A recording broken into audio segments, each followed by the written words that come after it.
Alhamdulillahi Rabbil Alamin. Ashhadu an la ilaha illallahul malikul haqqul mubin. Wa ashhadu anna Muhammadan abduhu wa rasuluhul mab'usu rahmatan lil alamin. Allahumma salli ala sayyidina Muhammad wa ala alihi wa sahbihi ajma'in. Amma ba'du. Faya ibadallah, usikum wa iyaya bitaqwallahi faqad fazal muttaqun. Qala ta'ala fil kitabil karim, a'udzu billahi minasyaitonir rajim. Ya ayyuhalladzina amanu taqullaha haqqa tuqatih wa la tamutunna illa wa antum muslimun. Wa qala nabiyyu sallallahu alaihi wasallam, kullu ummati yadkhuluna al-jannah illa man aba. Qila wa man yaba ya Rasulullah? Qala man ata'ani dakhala al-jannah wa man asani faqad aba. Amma ba'du. Ma'asyiral muslimin rahimakumullah. Patutlah kita syukuri bahwasanya kita ditakdirkan oleh Allah bisa hadir di sini menunaikan perintah Allah, yaitu merupakan sholat Jum'ah. Mudah-mudahan sholat Jum'ah yang kita laksanakan ini mulai awal hingga akhir mendapat ridha dari Allah Subhanahu wa taala. Amin amin ya rabbal alamin. Untuk itu marilah kita meningkatkan rasa takwa kita kepada Allah, yaitu dengan takwa yang sebenar-benarnya, dengan menjalankan semua perintah-perintahnya Allah dan meninggalkan semua larangan-larangan Allah.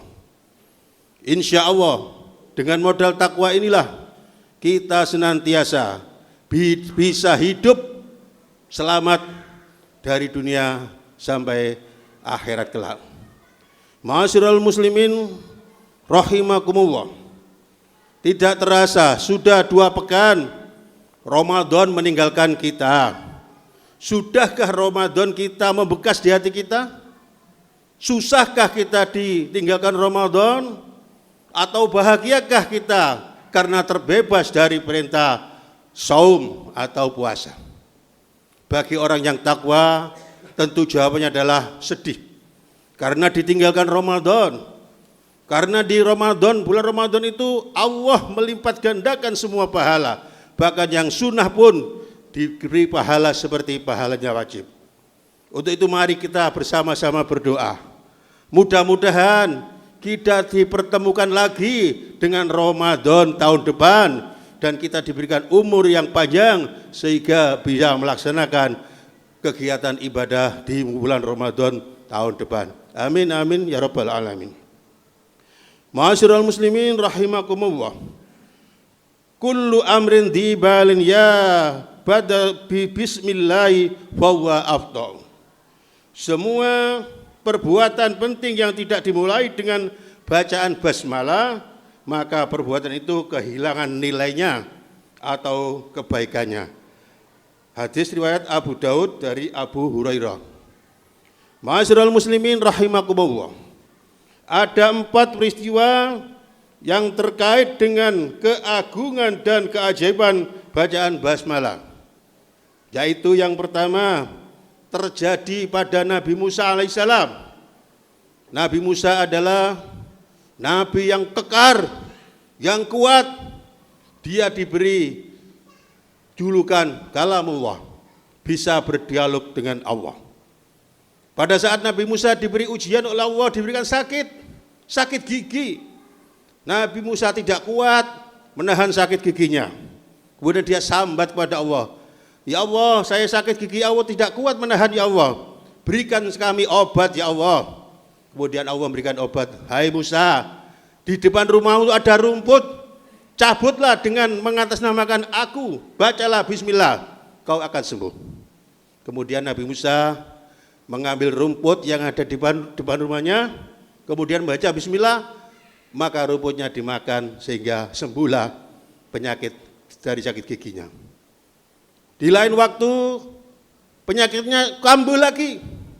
Rupanya Nabi Musa lupa. Dia tahu kalau obat sakit gigi adalah rumput yang ada di depan rumahnya. Maka dia langsung saja mencabut, tidak memakai bismillah. Kemudian sakitnya tidak sembuh, malah bertambah parah. Kemudian dia mengadu lagi kepada Allah. Ya Allah, kami yang pertama sakit gigi, mencabut rumput yang ada di depan rumah saya sembuh. Kenapa kali ini saya sakit yang kedua, saya mencabut lagi tidak sembuh?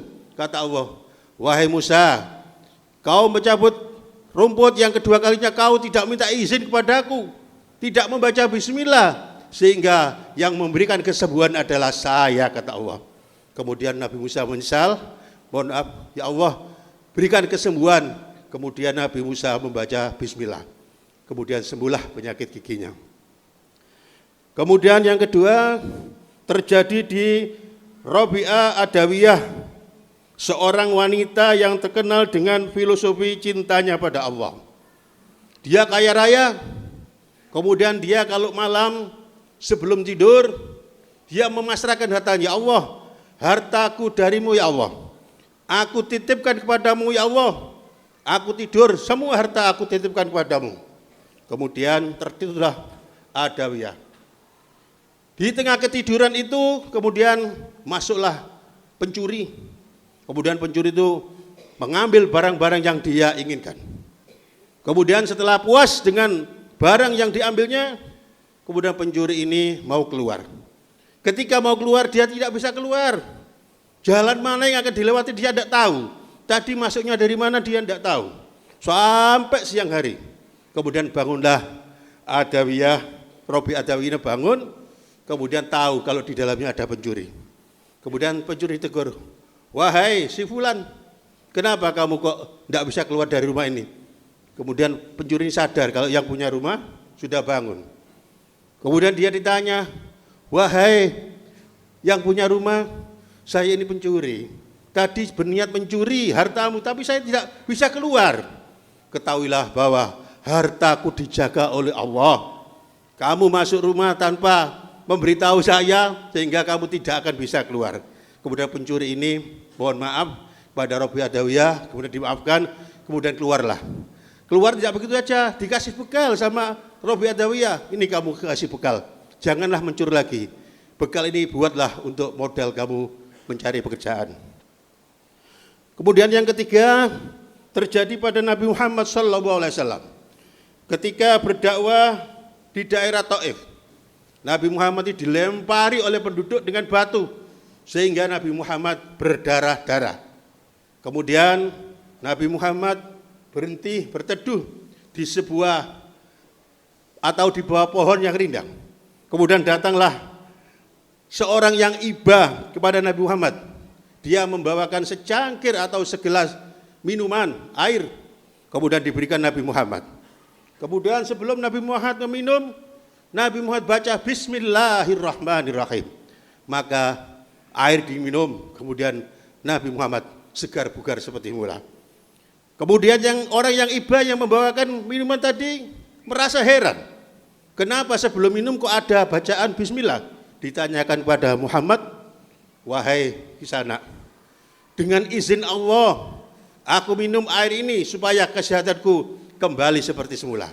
Tatkala itu maka berduyun-duyunlah penduduk Taif untuk minta maaf kepada Muhammad. Terjadilah kemudian dia memeluk agama Islam. Kemudian yang keempat terjadi di Irak, terjadi tahun 80-an Masehi. Ada seorang pemuda yang kaya raya. Kemudian dia itu menemukan sebuah kertas. Kertasnya itu bertuliskan Bismillahirrahmanirrahim. Dia tidak tahu karena belum Islam. Belum tahu apa artinya. Kemudian dibawalah kertas itu. Kertas dibawa pulang, dilipat dengan baik, disetrika, kemudian diberi pewangian, disimpan. Setiap hari dibuka, diberi pewangian, disetrika lagi, disimpan dengan baik. Kemudian ada seorang ulama yang besar yang bermimpi. Dia mendapat perintah dari Allah.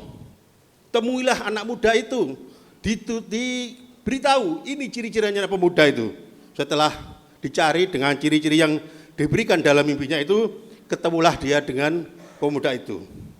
Kemudian ulama ini berkata bahwa Allah memuliakan kamu dan mengharumkan namamu wahai pemuda itu karena engkau telah mengharumkan kertas yang berisi bacaan basmalah. Kemudian pemuda ini menyembah pada Allah, masuklah dia ke dalam agama Islam. Ma'asyiral muslimin rahimakumullah. Dengan bacaan basmalah inilah kita segala sesuatu atau kita kerjakan tanpa ada dimulai dengan bacaan basmalah, maka pekerjaan itu akan sia-sia.